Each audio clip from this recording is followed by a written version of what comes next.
Anything else you want to say on the book? And then I want to give you one last word to the viewers about how critical it is for the church to rise up. In my opinion, we call million voices because so many people are timid, passive, they don't speak, they think their vote doesn't matter. They think they're all corrupt, they're tired of holding their nose and vote. But anything the church withdraws from, the darkness comes in. It doesn't matter if it's Hollywood or music or the education system, the government. When the church is silent, darkness comes in, and the answer is not to sit back and curse the darkness, but to get the light back in. And so what would you say to our listeners about their role of registering, voting, and even, frankly, being influences to their non-voting friends? How would you explain that to our listeners?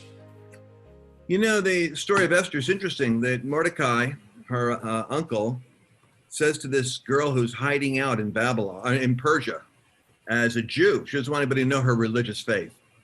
And he says, who knows but that you were born for such an hour as this, such a moment as this.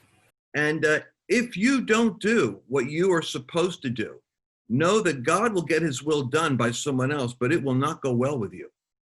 There come moments in time when your action or your lack of action sets in motion consequences that affect your life. And right now you can plant a seed. A vote is nothing more than a seed. I don't care if I'm outnumbered 10-1. I will plant my seed with a vote in terms of what I'm agreeing with for a harvest in America. And I'm saying for the future by faith, this seed will have a consequence. If you do not put your vote in because of negligence, Jesus has a word for you. He calls them a wicked, slothful servant, because he gave you something to plant and you refused to for fear or for your own selfishness.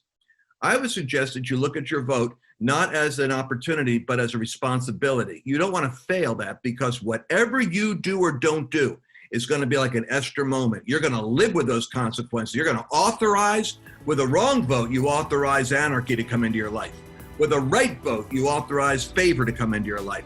With no vote, you authorize anarchy to come into your life. So 2 out of 3 people don't make the right choice, which is why the way is broad that leads to destruction and narrow that leads to life. But you're listening to me now.